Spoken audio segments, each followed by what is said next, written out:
I mean, Gervonta Davis has he has a clause. 10 pounds or something. Joe Rogan on his podcast has issued a serious warning to Jake Paul ahead of his upcoming fight with Gervonta Davis, urging him to pull out before it's too late. Rogan, who initially showed little concern about the huge gap in skill between the two, once believed that Jake's size and weight advantage could help level the playing field.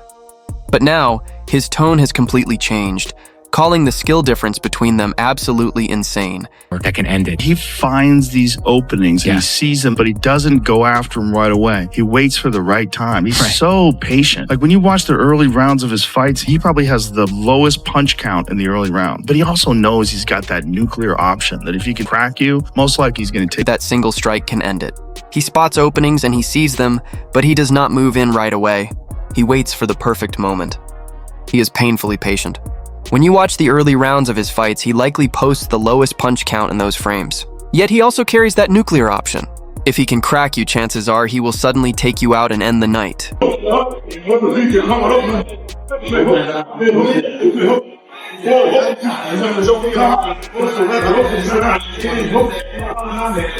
Starts off uneven but slowly balances out. One man has the skill while the other has the size, so it all comes down to who can use his advantage better, Joe Rogan said on his show.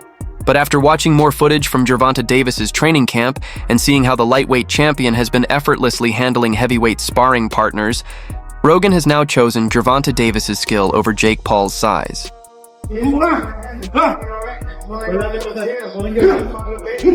Oh, there you go. Good punch. Oh, there you go. There you go. There you go. There you go. Take deep breaths when you want. Take deep breaths. Right. And what could be the biggest leap of his career when it comes to weight difference? Gervonta Davis is pushing himself further than ever, sparring with opponents nearly twice his size. The footage begins with Tank inside the gym, gloves on, preparing to face one of his heavyweight sparring partners. Once the session begins, Tank is seen using a completely new boxing style, something he has never attempted before. Nice, clean, crispy shots, like the first fight, you know? Mm-hmm. I mean, I can't speak on what I seen, but the fight will be different. Yes, sir.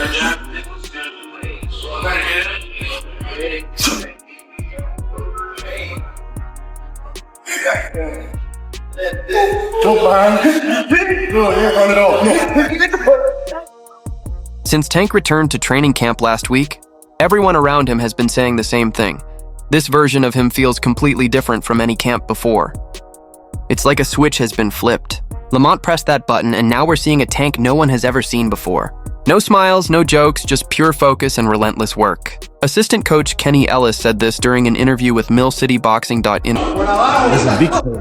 Listen. He's swinging for the fist.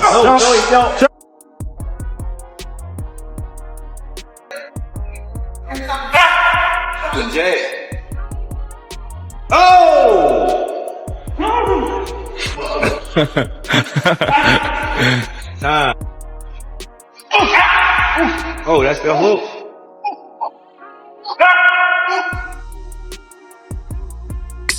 The sparring partner he faced didn't stand a chance. Gervonta Davis looked too sharp, too driven, and too furious to last more than 2 minutes in the ring with him. The partner had a physique and style similar to Jake Paul, but Tank came forward like a storm. Relentless pressure, explosive power, blazing speed, and pinpoint precision that dropped his opponent just minutes into the first round. There were other sparring partners waiting, yet only one of them managed to survive past the 4th round.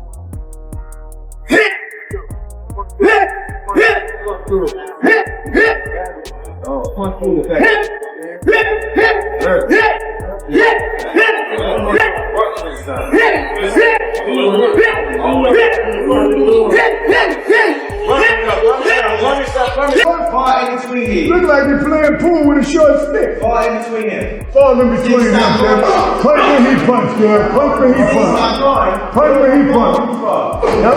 They ain't stopped firing. We slowed down. Now we're going to commence firing again. That's what we do. We reload and come back. Yeah, you ain't gotta get close, Tank, because you know you're scared to get close. Get close, Tank. Keep rolling, Kev. All the way down the road. Come to me, baby. Get low. Interview following the sparring sessions, Calvin Ford admitted that even as Tank's trainer, he's genuinely afraid of him, warning Jake Paul to prepare for a beast on fight night. When the video hit social media, Tank's fans were ecstatic. They had been searching for something to reignite their belief and confidence in their favorite fighter, and this sparring footage did exactly that. The display of dominance brought new energy and excitement to his supporters, which was clear from the flood of reactions in the comment section.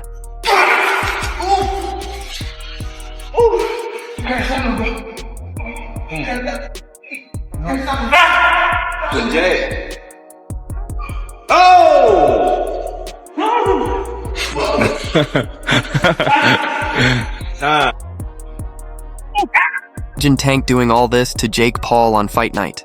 I don't want any slow start. We need to see Tank explode into action from the very first round. He can make Paul gas out early. There's no need to study him anymore. He already figured him out in the first fight. We want a knockout, one fan wrote. Another added, I'll bet with anyone. Tank wins this match and it's not going to the judges. Well, we'll see what Jake Paul brings to the ring, but I'm expecting to see the real Gervonta Davis return in November. A third fan commented, these are the things I love to see. I just hope he finds himself again before that rematch. A focused and hungry Tank beats any version of Jake Paul. Only casual fans would disagree with that. The right version of Tank is exactly what we need on that night. Faking you, taking pictures of everything you do, and then like round 3, round 4, he starts to fucking he's dialed in, he's slipping, pop, pop, pop. He's got special power too. His power's special. And he's mean too. Oh yeah. Mean is a big part of it, isn't it? I think having that dog, being mean is like the biggest part in it, you know, really? in being a fight. A fan who noticed Calvin Ford in the gym wrote, great to see Calvin Ford back with Tank. He holds the secret to Tank's success. With him in the corner, I'm confident Gervonta Davis will take the win. Everything about this rematch feels right for Tank. Sometimes a loss can be a blessing. We'll see what happens on August 16th. He also warned Jake Paul that the skill gap would make his size advantage completely useless on fight night. The only drawback is that it's an exhibition match, and the differences between them just don't add up. Joe Rogan later urged Jake Paul to pursue the right kind of fights, to step in with legitimate boxers who are in his own weight class, reminding him that you don't become a true boxing voice by taking shortcuts. You know, the conversation he had with Eddie Hearn, where he said, I will knock out any one of your guys that has under 10 fights. He goes, whoever you want to have, bring me any guy that you have that's under 10 fights. You can see Eddie Hearn, like, he was kind of stuck there. You think? Yep, because those guys under 10 fights, like, what if Jake Paul knocks one of them out? Like, what if you get a guy... You faking it. You taking pictures, what are you doing? Then by round 3 or 4, he flips a switch. He's completely locked in, slipping shots, popping counters. His power is different, it's special. And he's mean too. Yeah, being mean matters a lot, doesn't it? I think having that dog in you, that mean streak, is one of the biggest things that makes a real fighter. While most of the discussion had focused on their massive size difference, Joe Rogan finally gave his verdict on the matchup. During a Fight Companion stream, Rogan talked about the most anticipated boxing event of the year, Paul versus Davis, calling it flat out weird. He pointed out how insane the weight gap was between them, saying, Jake Paul and Gervonta Davis, that's 135 versus 200, it's absolutely crazy. He went on to explain that the fight is technically an exhibition, which led Brendan Schaub to ask, what does that even mean? Joe clarified, it means nobody officially wins. It's strange.